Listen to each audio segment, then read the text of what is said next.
Thank you. There are a lot of incredible things about my wife, but one of the things that I just excites me is she makes amazing tacos. Oh, but on this one occasion, all the ingredients were in the house, but one vital ingredient was missing, and it was just a matter of minutes until those tacos were going to be served. And she said, "Oh no, we don't have salsa. Ty, can you go to the grocery store, and I mean in a hurry, go fast, don't get distracted." My wife knows me. I have a method. I'm a grocery store shopper. I always go to the far right and up and down every single aisle twice, so I can see everything. "Ty, can you go and just get the salsa and get home?" I said, yes, I can do that. And I took off to execute this mission. Ran into the store, straight to the salsa aisle, resisting the temptation to go all the way to the right and start surfing the aisles. And I was presented with a problem, a serious problem to my speedy plan. There was a woman who was positioned in front of the salsa selection. And it looked to me like she was going to take her time. So I did what you would have done. I exercised appropriate grocery store etiquette. I came right up just behind her, allowing enough space so as not to be creepy, you know. And I just stood there waiting my turn, examining the options so I could grab some salsa and get home. But as I stood there with this woman intently examining the salsa, for a moment, I thought she wasn't even aware of my presence, and I thought, man, I need to maybe cough or something so she can know somebody needs to get some salsa. But she was aware of my presence, even though she had never turned around and looked at me, because suddenly, out of nowhere, this woman reached back her hand and tenderly clasped mine in hers. As we stood there in the salsa aisle holding hands, you have to know something about me. When I get nervous, I don't know why, but I grip a little tighter. So we're really holding hands. And as we're holding hands, she says, and I might add in a rather romantic and breathy tone, she says, while holding my hand, "Medium or hot, sweetie pie?" And you have to see this in slow motion because that's exactly how it happened. As she poses the question, medium or hot, she is coming toward me in full pucker. The woman is about to kiss me in the salsa aisle. I don't know what to do, so I grip a little tighter. And I begin leaning back toward the spaghetti sauce as her lips are coming toward me. And I say, "Actually, ma'am, I prefer mild salsa." And I'm about to explain my salsa philosophy. It's got to be mild. And just as I'm explaining why mild is superior, our eyes meet. She throws my hand from her as if I have a disease or something and runs out of the salsa aisle, which was extremely convenient for me because I just grabbed what I wanted and got home. But she ran looking, no doubt, for sweetie pie, for her true love. It was a case of mistaken identity. He had to be somewhere in that store. And she ran looking for him. From that day forward, this experience has served for me as a metaphor for the reality that all of humankind is on a mad search for true love. But not only on a mad search for true love, running from imposter love. There is so much in this world that is being offered up as a grand masquerade for the true and deep and lasting and faithful and good love of Christ. But listen, we're here to talk about what's going on in the urban centers. I'd like to give you a definition of what city life is. Henry David Thoreau looked at the cities of our world in his time, and he said, city life is essentially millions of people being lonesome together. Now, we operate, some of us do, many of us do, on the assumption that what people are longing for is the knowledge that we have to share with them if we could just get them to sit down, shut up, and listen to us in rows as we preach. We think what people need at the most basic fundamental level is our knowledge. Well, Thoreau says, wait a minute, what's really going on with human beings is a kind of pandemic loneliness. Now, this problem is so serious in our time that Theresa May, the Prime Minister of England, went on record recently saying, I want to confront this challenge. She means the challenge of loneliness. Loneliness that she defines that is endured by people, check this out, who have no one to talk to or share their thoughts and experiences with. So Theresa May and the British government, they did something unprecedented. They actually appointed a government position. Tracy Crouch is now the Minister of Loneliness in England. They have a Minister of Finance, a Minister of National Defense, a Minister of Public Housing. They have a Minister of Loneliness now. Why? Because according to the studies that have been conducted in England, but also here in the United States and many other places around the world, loneliness is a public health crisis in our world right now. The data has indicated that in fact, that if the issue of mental, emotional, and social health were addressed, if those areas of human need were addressed, then in fact, the other branches of medicine dealing oncology and cardiology and everything else that has to do with heart attacks, cancer, osteoporosis, you name it, all of it would be addressed at a more fundamental level, and health costs would drop precipitously. Listen, here are the facts of the matter just in the United States of America. The number of people in the U.S. treated for depression has tripled over the last 2 decades. Tripled. Listen. Antidepressants are the top-selling drugs right now in the United States of America, prescription drugs. And 1 in 10 Americans now takes antidepressants, and check this out, the number is rapidly escalating. This is out of control.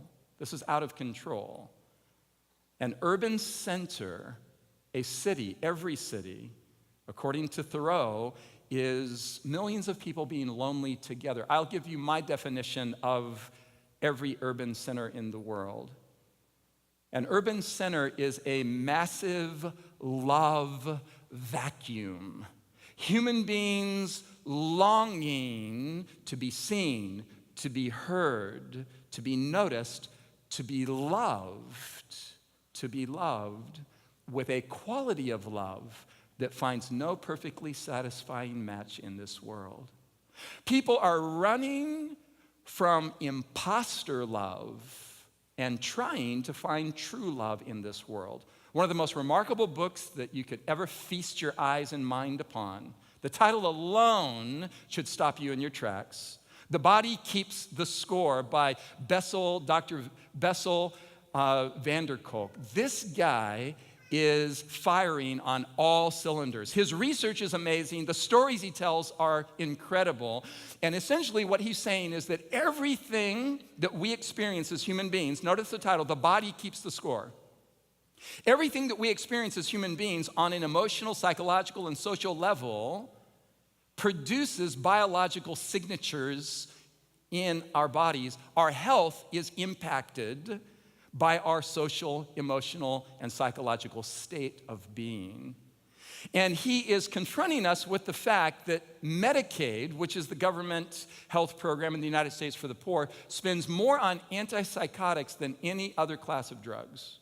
This is what's happening right here, right now. You're wondering, because you're church planters, you're evangelists, you're ministers of the gospel, you're wondering, what does this have to do with us? We need to preach the third angel's message, Ty. Well, this has everything to do with us. Listen, the most terrifying horror writer in all of history, and the most prolific, he's a wordsmith. Stephen King says alone. Yes, that's the key word. The most awful word in the English tongue. Murder doesn't hold a candle to it, and hell is only a poor synonym for alone. There's one thing that people push back on and fear more than anything else, and that is isolation.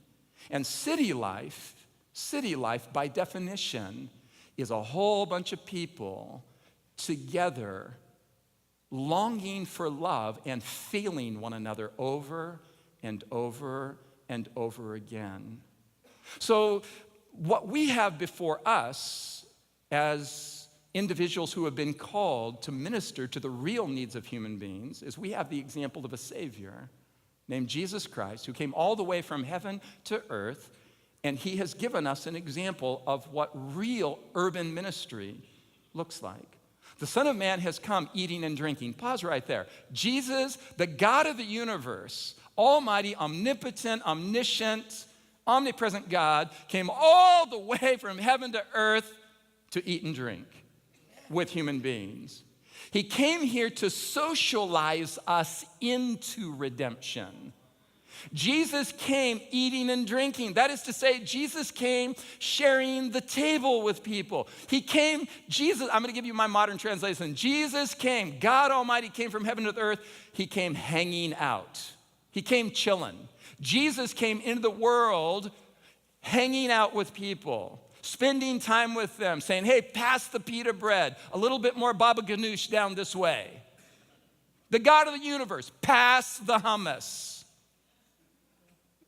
Sitting around the table, enjoying social interaction with human beings. And the religious elite of his time said, look at him, a glutton and a drunkard, a friend of tax collectors and sinners. And Jesus then comments on his evangelistic methodology, and he says, yet, wisdom is justified by all her children. You can critique my methodology, but the people are all around me, and they're not all around you. We're living under an illusion as a people, and you know who I'm talking to when I say that.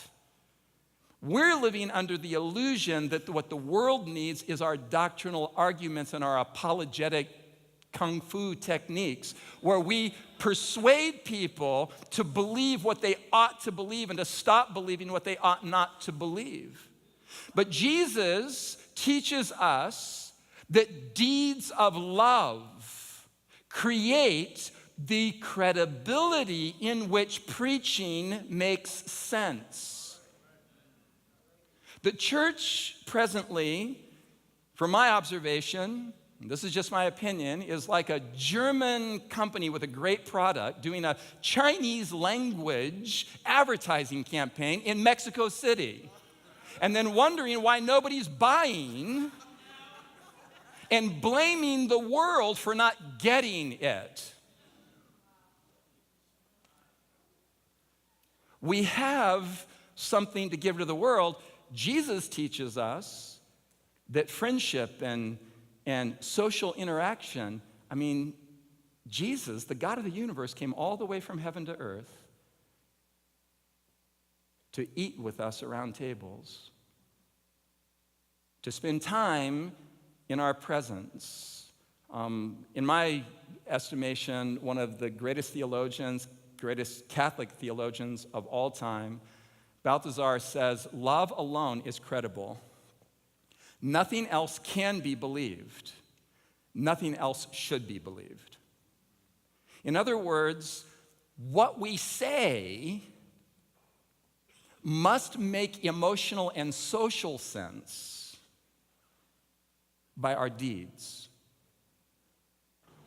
We have something we've been called upon as followers of Jesus to do, not just something to say. Credibility for our preaching is directly connected with the way we love people.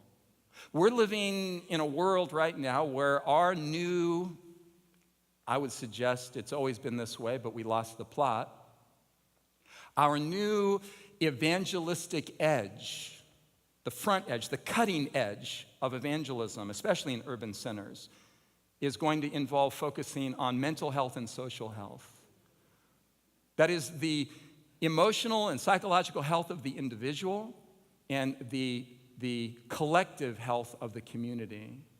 We live in a world right now where justice for the poor, the marginalized, the oppressed is a language that speaks far more persuasively than a logical connection of verses with a powerful punchline at the end. We're wondering why people aren't showing up. We're wondering why those who do show up are leaving. We're wondering why young adults don't have the time of day anymore for the church. Well, I'm going to suggest to you that the reason lies in this direction.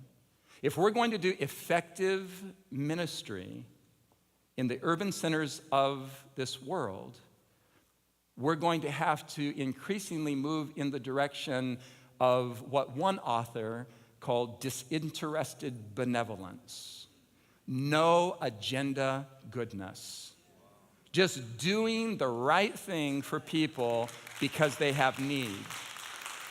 And as we move in that direction, our preaching will become magnetic. It will become credible in the context of our love for the people in the communities in which we live.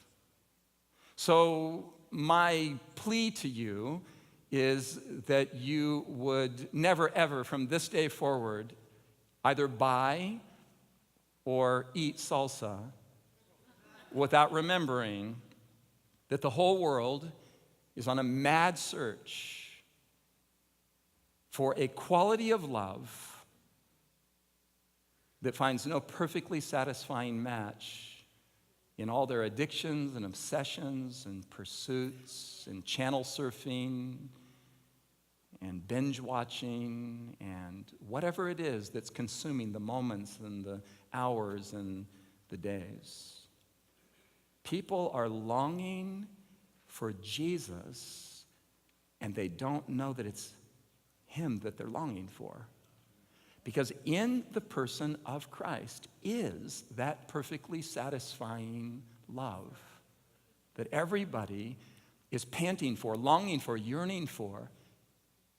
And it's our calling to put the face with the name, so to speak. It's our calling to love people well, and then when they give the green light and permission, we preach, we teach, but in the context of what we've done to actually raise the standard, the quality of life in the community in which we're ministering.